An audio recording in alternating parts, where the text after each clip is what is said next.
Happy hump day, happy Wednesday, happy 4/20, 2022. Shout out to my buddy Ken Bozak. I always think of him on this day. He's a good dude. Been a while since I've seen him. Maybe if we have a Litecoin summit this year, might be able to see him. That's usually when I see him, at the Litecoin summit. I did see him at a convention in Cincinnati that Crypto Crow put on back in November of 19. That was before all this pandemic nonsense. It's amazing how life has changed in the past 2 years. How many enemies we all have now from each other. We're angry at each other, hating on people because they're not wearing a mask or they're wearing a mask. All it's done is to divide us. And when you look at the truth at the end of it all, none of it mattered. See, that's what happened this week. It didn't matter after all. So all of the businesses that have been shut down, all of the inconveniences, all of the scaremongering, all of the lockdowns, all of the threats, all this stuff, it didn't matter. I mean, that's kind of how I take it. It was all overruled in the federal courts. Now all of a sudden somebody flipped a switch, and we're just not going to require it anymore. I mean, how does it change that quickly when we're told that, we're never going to get rid of this virus, this COVID thing is never going to go away, we're going to live with it the rest of our lives, but all of a sudden it's safer out there and it's no longer the threat? Is it because we've got more people who have been shot up and taken their boosters and all that, gotten their pricks, and so we've got this immunity built up when it doesn't build immunity, because now we call it breakthrough cases. We've got breakthrough cases, where fully pricked people are still getting it, but they don't get it as bad because they're, fully pricked. A bunch of pricks walking around, fully pricks. So I don't know. You're just in a situation where we've been told that it's deadly. We've been told that it's the zombie apocalypse. We've been told that you need to put a mask on, a thin, layer over your face to protect from this deadly pathogen. And now all of a sudden we don't need to worry about it. And then I hear, this is what gets me, I hear this clown doctor, I don't even know what his name is. They have him on NBC on the Today Show. I don't want to use the wrong name. I think I know what it is, but I don't want to say it. Anyway, they've had him on before. Dangerous out there. It's deadly. Cases are rising. And then they drop the mandate, and airlines are starting to say, no, you don't have to wear the mask. And then he says, well, airlines are actually one of the safest places you could be in an airplane because of the filtration system. So now you say it after all this time, after everybody's got plastic polymers and crap in their lungs from wearing these masks that are made overseas and mostly China, where it supposedly came from. Makes a lot of sense. That's like having your pharmaceuticals made in China. You're having your drugs, that you take every day. Ask your doctor if it's right for you. All of those things that you take on a daily basis, having them made in China. And then saying, well, China is the enemy, Why aren't we producing this stuff on our own? Why haven't we made America great again? Why aren't we independent? Why aren't we drug independent? Why aren't we energy independent? Why aren't we food independent? Why aren't we freedom independent? Why aren't we money independent?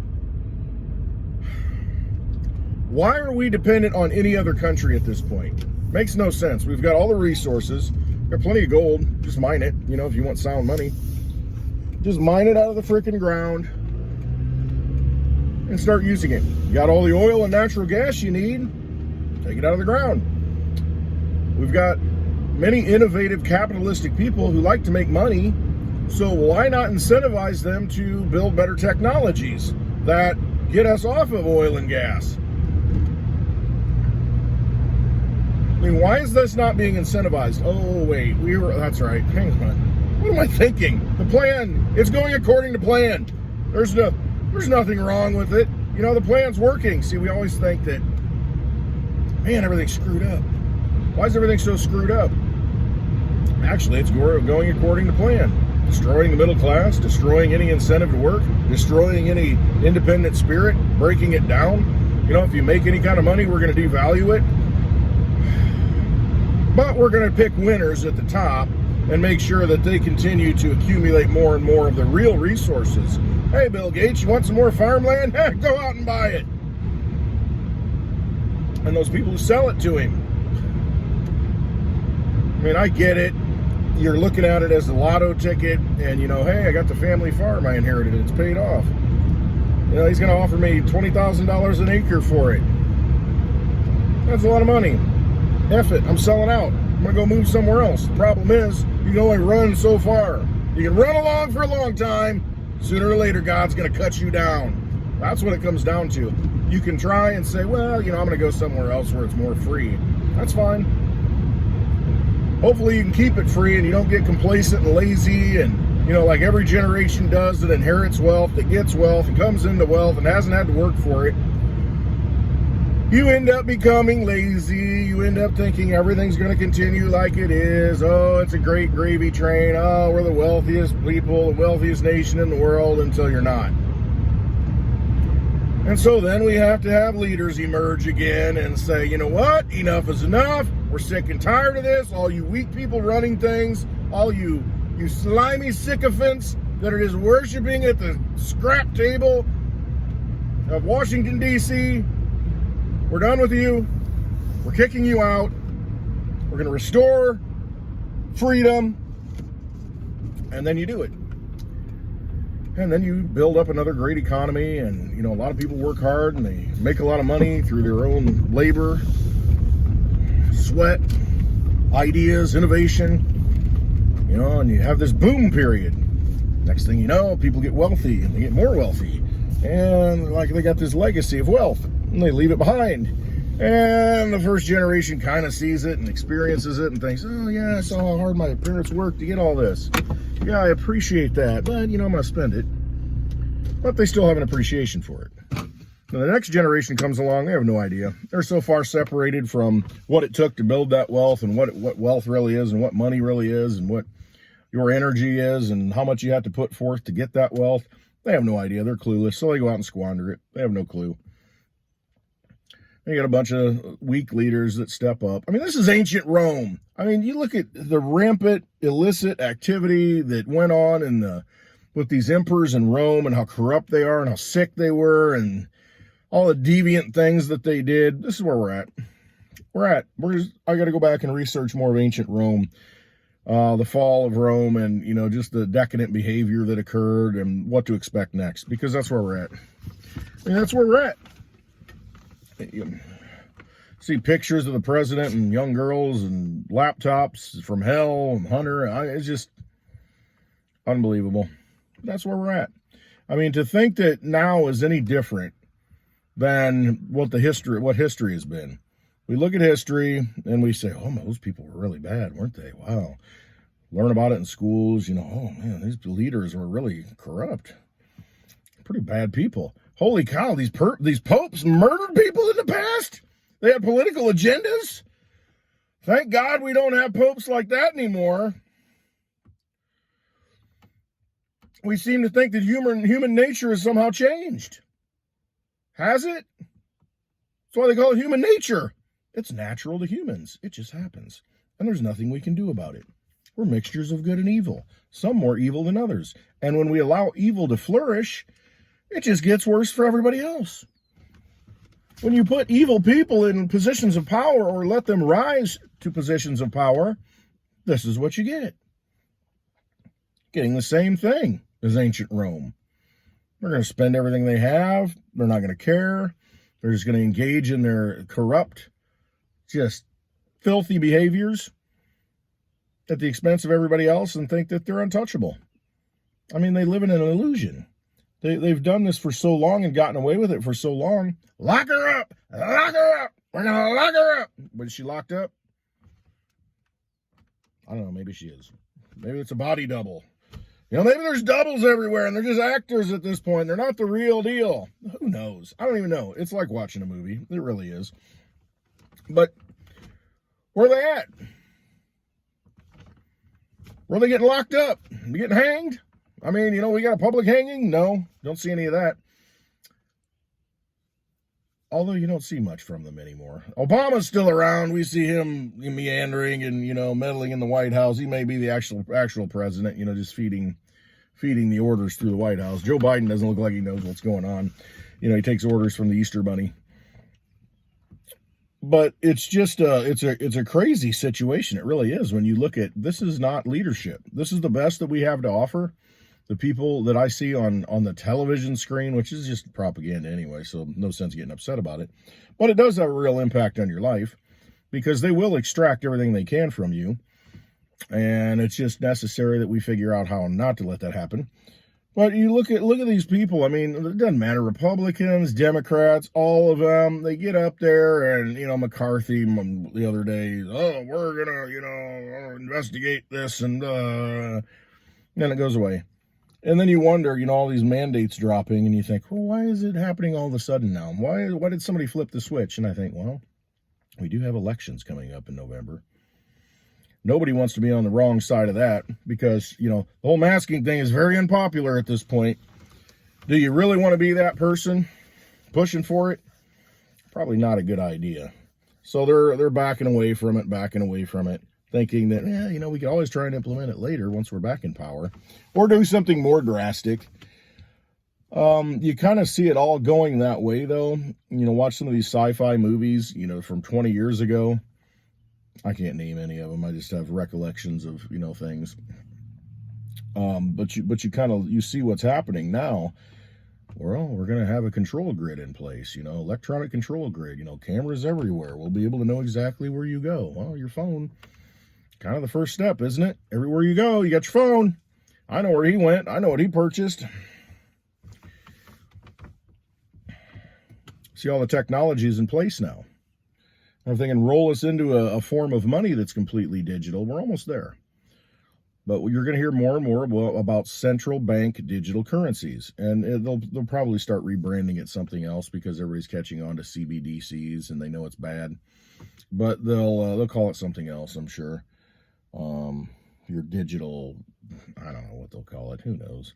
The Phoenix, the Amero, the digital Phoenix, the Amero, the digital Amero, the digital, it'll be something. The crypto dollar. They'll call it whatever they want.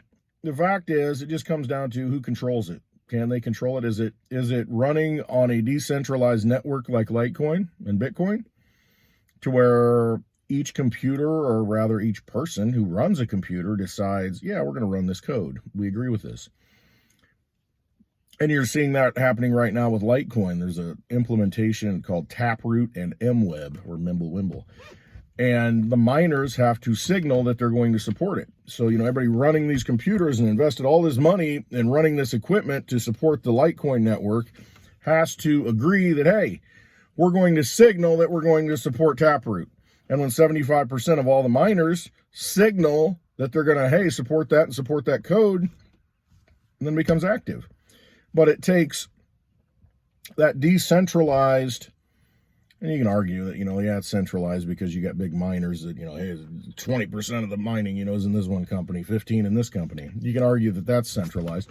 But the thing is, they decided to come up with that capital and that money and invest that. So, they got big stake in the game. And so by signaling that they're going to support this new code, this upgrade in Litecoin, 75% have to do that before it can become active. And so that's what they do.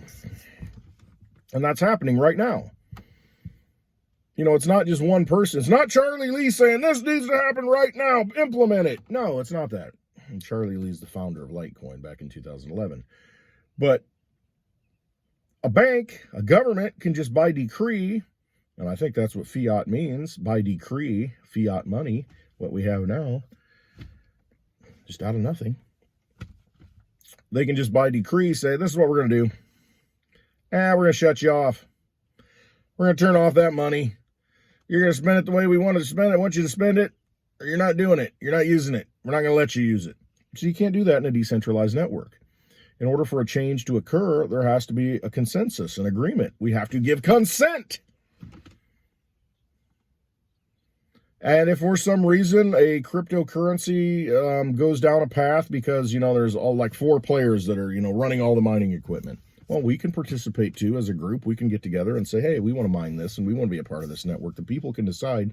Or you can say, you know what? We're not giving any energy to that system anymore. You guys spend your money in that coin. We're moving on to something else. And you know how easy it is? You just make a copy of the code and call it something different. Change one thing. And you've got a new blockchain. And whoever supports that, the new community, that's what gives it energy. It's just that simple. See, we have the opportunity to use whatever form of money we want. It doesn't have to be Bitcoin. It doesn't have to be Litecoin. Like I said, it's just code. Copy the code.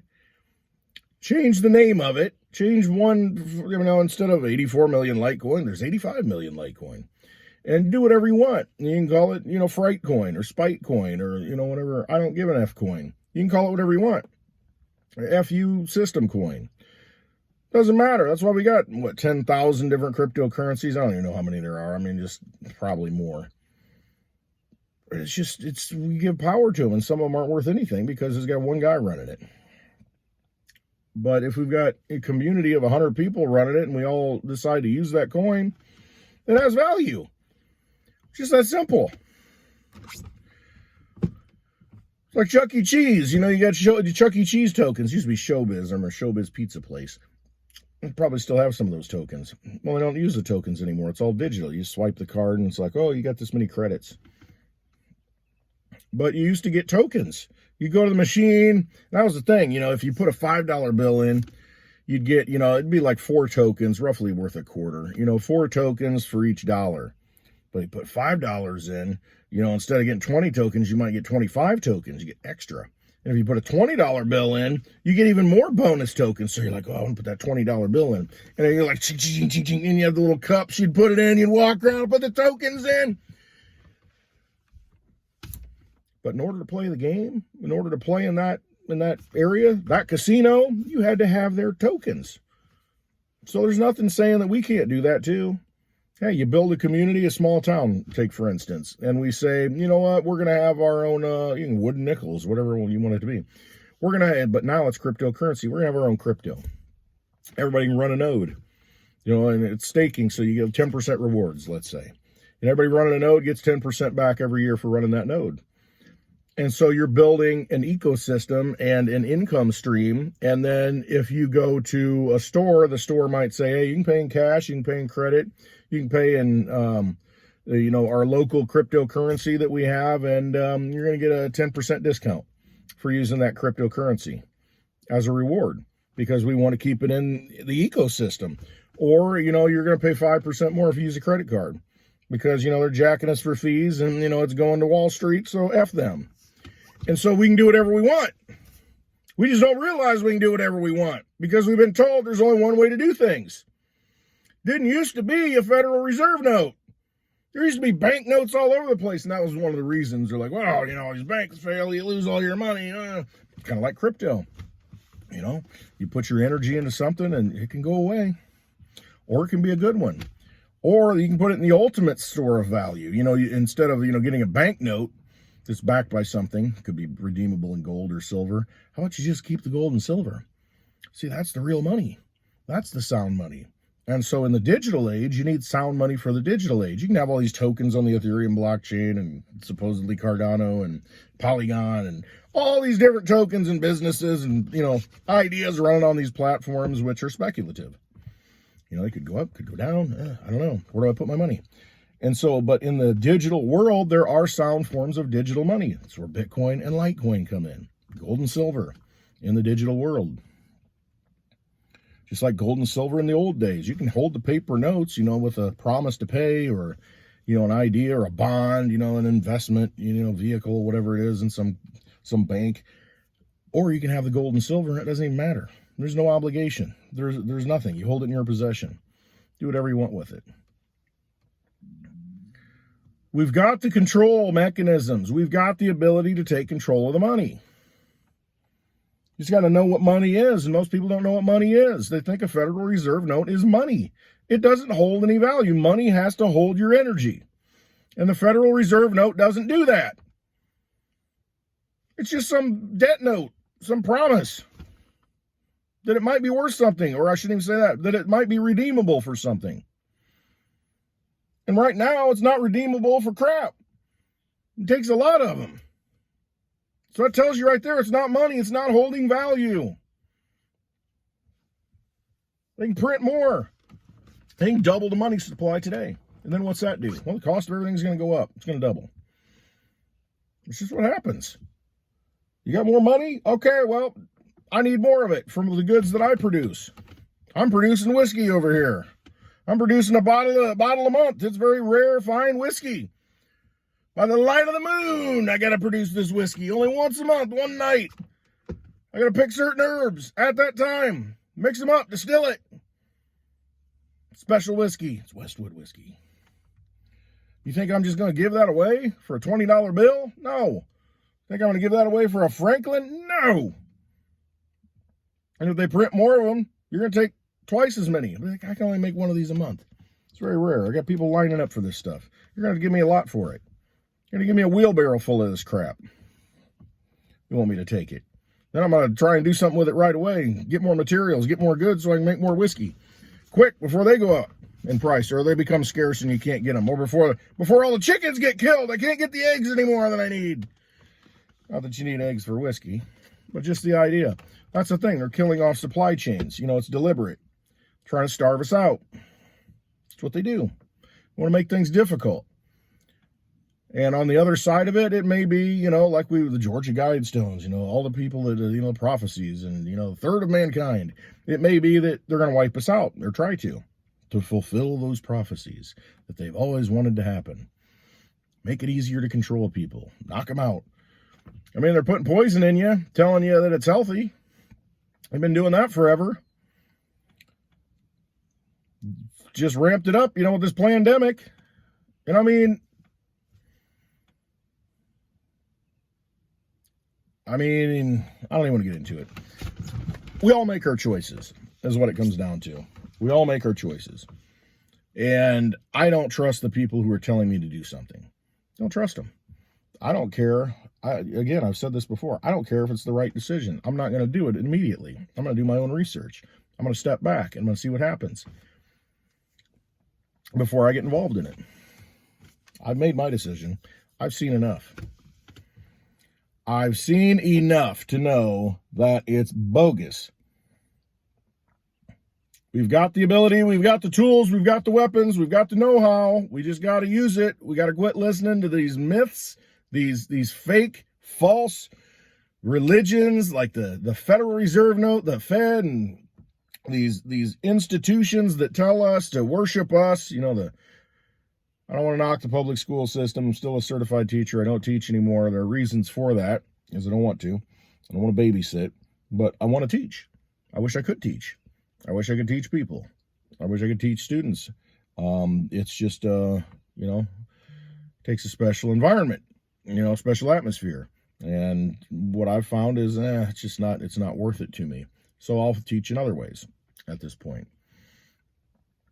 But you've got the public school systems that have been corrupted from the top. You've got unions that have been corrupted from the top. You've got the medical industry, the pharmaceutical industrial complex that's been corrupted from the top. You've got government that's been corrupted from the top. You've got everything corrupted because of the money. And it's not real money. You people are taking buyouts for garbage. They're delivering garbage bags and saying, here, take this. Hold this in your possession. The money's dying. It's dead, and they know that, and it's a big laugh. They laugh at you. Like, ha, I gave him $1 million of those freaking dollars, and they're all digital, and, you know, I mean, they don't exist.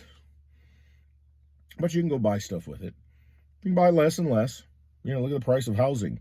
And then look at the interest rates. I just looked today because I saw something posted on Twitter that said, interest rates are 6.8%, you know, blah, blah, blah. And they may be somewhere. I looked here locally, looked at a local credit union, and for a 30-year loan on a mortgage is 3.125%. Now, I did not look, I guess, to see if you were paying points. I don't think so. I think that's just the rate, 5.125. It's over double what it was in January. That's a hit. That's a big hit. And I remember when I was house shopping, you know, way back in the day, I mean, a 0.5% interest rate move, I'm like, lock it in. 0.25%, I'm like, lock it in, you know, if it was dropping before I bought a house. And it's a big deal. But for it to double, to go from like 2.5 to over 5, that's huge. I mean, that's going to kill the housing market. People are going to say, well, I can't move. What am I going to buy? I mean, you know, and you go and try and rent somewhere, the rents are way up. I mean, what do? You're stuck. You can't build a house, the cost of materials, and then stack the interest rate on top of it. What are you going to do? Everybody's stuck. So I hope you're happy where you're stuck, because you may be stuck for a while. It's one of the reasons I'm here. It's one of the reasons I have made the decision. I'm not, you know, I could have went here, I could have went there, had opportunities, didn't take them. It just didn't feel right. It just didn't feel right going to those places. It just didn't feel safe. Didn't feel like a good move, you know, for me and my family. Now it's just me. That's a whole other deal. Be living in South Florida, single guy, but I'm not. Those days are over. I'm almost 50. Got no business doing that stuff. You reach a certain point in your life and you realize, okay, I know what's important and I know what's necessary. And you say, all right, this is going to work. I can do this. And if what's coming, you know, and this has been years ago, if what's coming that I think is coming, I think I want to be where I'm at. Because there are a lot worse places to be, trust me. And so you just make those decisions. It's like, I mean, you know, you make choices. I drive a 2000 Digibug with 298,383 miles on it. 300,000 miles. Let's just round up by the end of the year. I choose to do that. It's what I choose to do. You know, my wife bought her a car. It's still, what, 5 years old. Now paid off. And we're going to drive that car for a while. I mean, you know, you make decisions on things. I don't care. I just need transportation. Doesn't matter to me. I'll drive the old car, you know, crap everywhere, and it runs. You know, change a starter out, change an alternator out, do whatever it takes. You know, but when I went to Oklahoma City, I get 37, 38 miles to the gallon. You know, I can't complain. You make decisions. You got to see what's coming. You gotta listen to yourself. That's all I've done. I've just listened to my instincts. And if I had done that and gone with my gut instinct every time, I'd be right 99% of the time. The problem is I start second guessing it. I'm like, you overthink it. Instead of just going with what's right here. I already know. And if you're in that flow, and there have been times that I've been there, not so much right now, kind of, but to where I've just let go. I'm just like, Jesus, take the wheel. And just let things happen and not overthink it. Everything works out. It's always done that for me. And I know other people who are like that, and I know it to be true for all of us. Just let go and just say, all right, whatever happens, happens. I'm going to roll with it. I'm not going to get upset. And I'm going to just try to be at peace, listen to myself, trust my instincts, and things work out. They just work out because there's something a little bit deeper. You know, you're connected to something, you know, all around you, whole universe. You're part of a bigger plan. And all you got to do is just pay attention to it. All the signs will be there. You'll know. It's a knowing. And then you overthink it. Then you start, oh, well, you know, I was watching TV. Well, I was listening to the radio. You know, I was, you know, this guy said this, that guy said that. I'm making a bad decision. Not listening to myself. That's what happens. You got to listen to yourself. All the answers are already in you. Just be calm. Find that calm place and just relax and breathe. And you'll figure it out. It'll come to you. It really will. And so that's why I'm where I'm at. That's why I do what I do. And I've kind of known what's coming for a long time. And, you know, I've got people freaking out. Oh, my God, they're going to do this, and they're doing this, and they're doing that. Yeah, I know. We expected this, or at least I did. We had these conversations years ago. This is what was going to happen. So why are you shocked now? Well, it's happening. Yeah, it's happening. Hope you're prepared for it. There's still time, though. So you prepare. You see what's happening, you adjust accordingly. You spend all of your resources, all of your energy preparing. And that's what you do. You have to do it. Otherwise, you're failing. You know, I need that Lambo. I need that Escalade.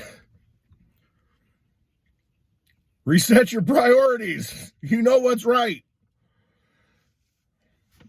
I need that 2000 Digibug to keep running. That's what I need. I love the car payments that are one car payment. Those are the best. You know, one payment.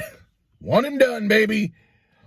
All right, I have rambled a half an hour. I don't even know what I'm talking about. I don't even know. You know, I was just going to talk about interest rates and the banking system and how it's difficult right now to even, how are you even going to buy a house? What's this doing to real estate?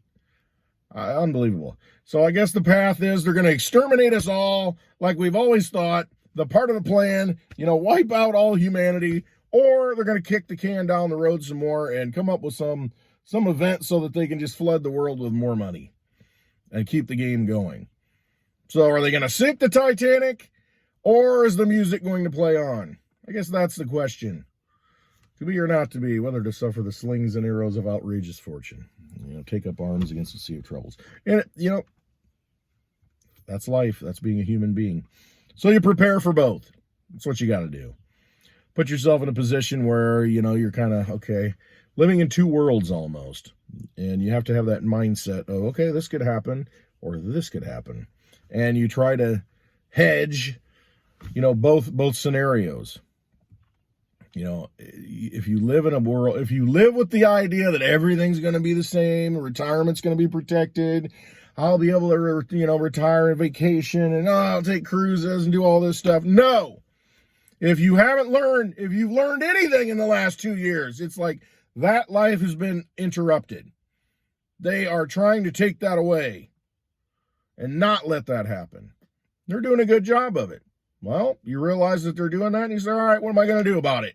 I'm going to do something different. That plan didn't work out. All right, what's another plan? Plan B. And some people say plan B is Bitcoin. I say Litecoin, the better Bitcoin. Sound money for the digital age.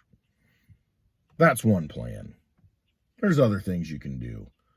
You just gotta think about where you're at, what your situation is, and plan accordingly. Trust yourself. That's what you got to do. Trust yourself, because you know now is not the time to be listening to people tell you, oh, well, you probably shouldn't do that. That's kind of crazy, isn't it? If the flood's coming and you're building an ark, are you crazy? Just saying. All right. Hope you have a wonderful day. Thanks for listening to me ramble.